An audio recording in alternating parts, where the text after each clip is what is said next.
Hey everyone, my name is Karma and welcome to the first episode of Strat Breakdown. Now, what is Strat Breakdown? It's basically a series where I take a strategy from a team, break it down step by step, and show you what each person on the team is doing, and basically the strengths and weaknesses of this strat. And I also point out some of the flaws the enemy made to make the strat possible. Now, there are a couple of things about this. Today we're going to be going over Cloud9's Ring of Fire strat that they actually used against Liquid most recently at the iBuy Power Spring Invitational on the B side of Cache.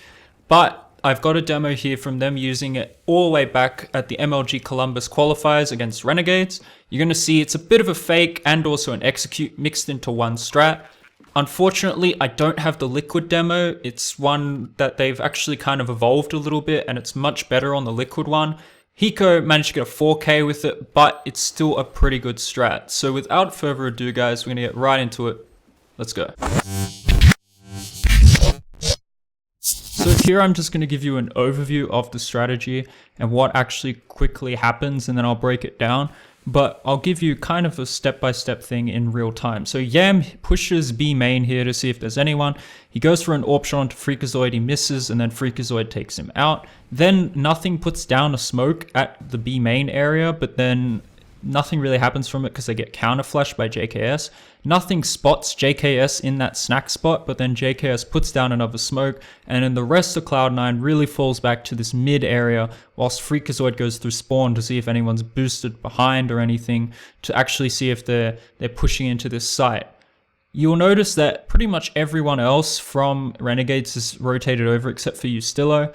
Then Freakazoid and Shroud go to check if anyone's pushed door and also pushed A main, but then Shroud is left alone and Freakazoid pushes back. Now, meanwhile, at the same time, Renegades are trying to see if there's anyone near B main, but they can't see anything. So they all rotate all the way back to the A side, which is perfect timing because Shroud goes all the way back to A door, and then he puts out a flash, a Molotov, a smoke, and really kind of pushes this fake.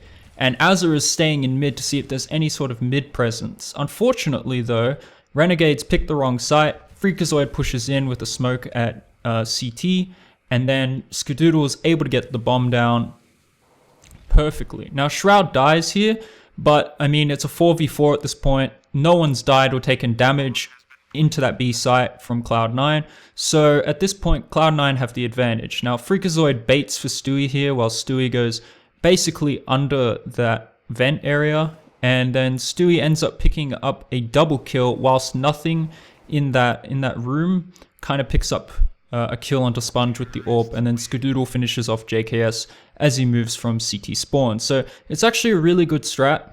The only problem with this strategy is if Renegades didn't totally rotate, that there would still be a chance that someone was on site. And that's exactly what happened when Cloud9 did it with Liquid at the iBuy Power Spring Invitational. Hiko was able to pick up a 4K, and that was purely because he countered it with a smoke. Now granted, in most cases, a player won't have a smoke anyway, because it'll be that late in the round. But, I mean, it's still a pretty effective strategy. Shroud really sold that fake, and as a result, Cloud9 had a free bomb site. So we're just going over what Nothing does here. As you can see, he spotted JKS, he got the AWP, and he falls back into this room here, I guess the sunroom, and he just watches now to see if anyone's pushing that area, and he tells the rest of Cloud9 to fall back to that mid area, but not show any mid presence. And that's incredibly important, because by him not showing any mid presence, Renegades really have no idea if they're at B or if they're going A, and if they're setting up for A. And because Ustillo is so passive in that area at A, he has no information going into this. So Nothing made an incredibly good call here.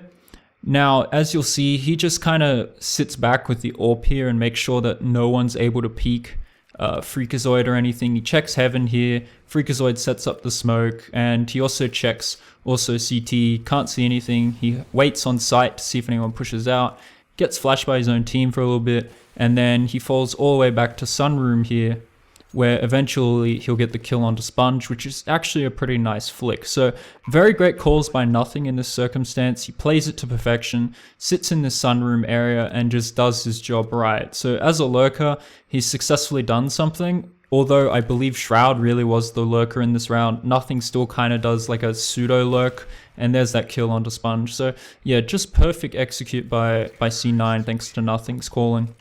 So now we're on board with Stewie, and at the start of the round, Stewie throws this smoke into Z connector, and it's just really to kind of keep that mid presence from Renegades out of mid and to make them somewhat confused, because if you're going for a really fast A play, then you'd smoke Z. So that's kind of what happens, except I believe Azza sits at sandbags and he doesn't see anything.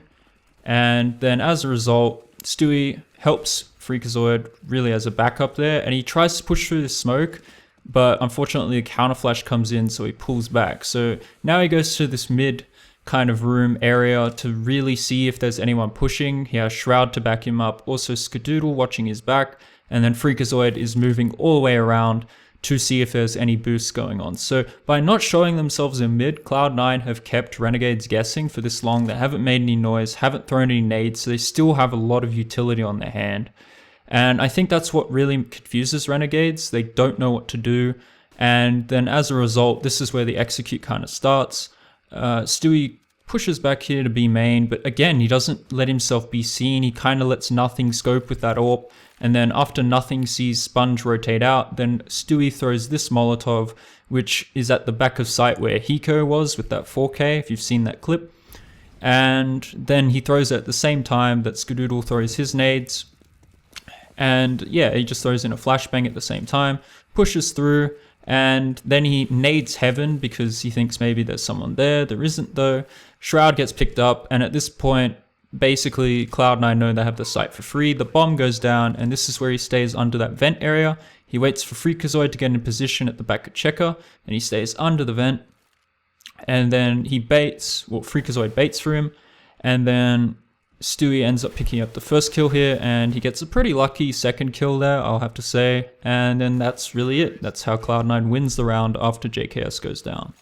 So now we're on track with the bully, Freakazoid, and you'll see he gets a pretty important first kill here onto Yam as they push into that B main area. I don't know if he kind of jiggle peeks this because the demo is at 16 tick, but it looks like he kind of does like a jiggle peek, and then Yam misses the shot. So I'm going to say that he jiggle peeks this area, and then he ends up getting this kill right onto Yam. Then he tries to help Stewie kind of push through, but then he gets flashed himself, so then Cloud9 pulls back. Then you'll see as they pull back, he goes all the way through T-spawn to check if anyone's kind of there with a boost or any sort of aggression from the actual door area or from A main. But as you can see, he doesn't see anyone.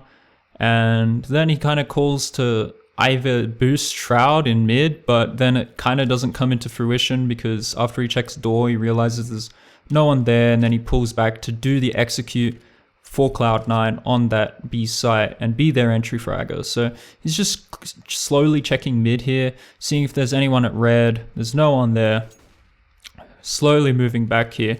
And you'll see he throws a pretty important smoke, which is to smoke off the CT area. And then he flashbang, or he doesn't flash out, but he just basically runs in after Nothing checks that it's pretty clear. So yeah, here's that smoke onto CT. And then he pushes through onto the site, checks that no one's on this fire, then he gets onto the site here, holds it to check that no one's pushing from Heaven, and then he moves back into that checkers area, but he first flashes here, I guess, to kind of get across safely and to push back anyone who's kind of in that CT area. And then this is the part where he baits, but unfortunately he dies, but he still does his job in that sense that like Stewie hasn't been really discovered yet, and then Stewie gets his 2k, and that's where it kind of ends. So now we're on board with Shroud, who really is kind of the key to the strategy. You know, he sells the fake, he basically sets up Cloud9 for success, and he also plays as the lurker, which is really not his traditional role. It's more Nothing's kind of thing, but you can tell even from the start here, he's behind the rest of the team. He's trying to see if anyone's peeking first, and then I don't know, he just plays in this kind of way that I normally don't see from him. Usually he's the second or third man in, but this time he's selling a fake, and I guess it kind of works, because if Nothing was doing this, it would actually probably make sense that Renegades would rotate all the way back, but since it's Shroud and they kill Shroud, it's kind of obvious after they kill him that when no one's there, that it really is a fake, but you traditionally wouldn't think about it. Plus, let's be honest, Shroud is probably the best player on this team in terms of skill. So by putting him alone, I mean, he can handle himself. So it's actually a pretty smart thing to do. And as you can see, he just checks this A main area to see that no one's pushed, checks door to see there's no boost there. And yeah, it's just a really smart play. Now, this is where he effectively uses his nades. Before, he would flashbang into the door area, but he didn't this time. So here's the smoke. Then he throws the Molotov behind that, but I think it doesn't actually work out. He does a bit of spam, throws a nade, and then throws a flashbang, and then pulls out. But Sponge, for whatever reason, pushes the door and sees that no one's there, so they immediately know they've been faked. Shroud ends up dying to Sponge because he doesn't expect him to be pushing behind him. And at that point, that's when the rest of Cloud9 has the bomb planted. Now, I'm going to be really honest with you here. I was really surprised at what Skadoodle's role was in this, particularly because nothing got an AWP and never dropped it for him. So the entire time, I guess it was planned that nothing would be lurking in that sunroom and that Skadoodle would be pushing the site with a rifle. And as you can tell, it's probably a good decision, even though nothing's a better rifler and Skadoodle's a better AWPer, that it worked out this way. So yeah, once again, Cloud9 gets flashed and they push back. They sit in this little mid area. And Skadoodle is just checking that no one's already boosted or rotated through A main. So that's an incredibly smart position because if he gets traded out, then Stewie or Shroud can trade afterwards. And then Freakazoid's also with the flank through T-spawn. So they know that no one's pushing, and this is where they kind of move back. Skadoodle takes a position that's just ready for some sort of push. In case nothing dies, he can pick up the refrag. And he's also watching Stewie's back here. Anyway, Stewie goes back. And that's, or maybe that's Freakazoid. No, that's Stewie. Here comes Freakazoid. And then, yeah, they're just really, like, it's just such a smart thing to do to keep Skadoodle on that rifle and with that bomb. Because I assure you, if they switched, that nothing wouldn't have had the impact that he had. Nor would Skadoodle. So Skadoodle throws this Molotov, which lands pretty dang close to that back box. Then he throws another smoke into CT, but it's not really needed. He helps back up Freakazoid watches for him, and he plants for B main. So he just stays on the site here, which is the smart thing to do in this case. Freakazoid pushes back to his position. So Skadoodle is going to be playing the time and really clutching this out if nothing or Stewie die. He throws that flashbang there just to delay, and then he calls for a flashbang here because he thinks JKS is coming. He gets that kill, and then the flashbang goes off. So really effective strategy from Cloud9, and that's really the end of it. So just a couple of things about the strategy. First of all, it was incredibly lucky. There are some good things about this strategy though. Because Cloud9 didn't give any mid presence or any B presence really at the beginning of that strat, and because Yam died, it really stopped Renegades from pushing anywhere and getting any information. So without any information, Renegades was able to make the wrong call and also eat that fake, which was still incredibly smart by nothing, but it's still very lucky. I think if Cloud9 loses a couple of players here against a much more skilled opponent such as Fnatic, they're probably going to lose this round. They won't have enough utility to execute, and also they'll be down in the terms of the advantage, and probably a team like Fnatic would actually get more information.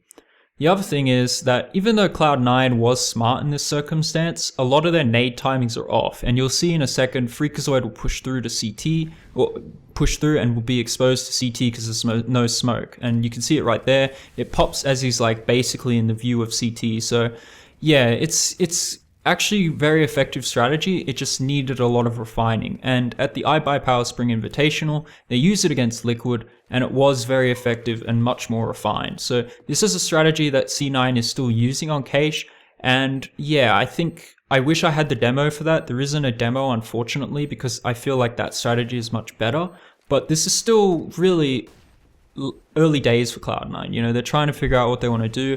Nothing is leading them, and it's a very new kind of idea. It has the right ideas, the right concepts. It just needed to be well timed and much more effective. And in the end, I would have to say a lot of what contributed to this was Stewie getting quite lucky, and also Renegades kind of eating a fake from Shroud that they shouldn't have. So in the end, very effective strategy. Thanks guys. If you enjoyed the video, like it, comment, subscribe, favorite, all that good stuff. And I'll catch you guys in the next strat breakdown or the next video.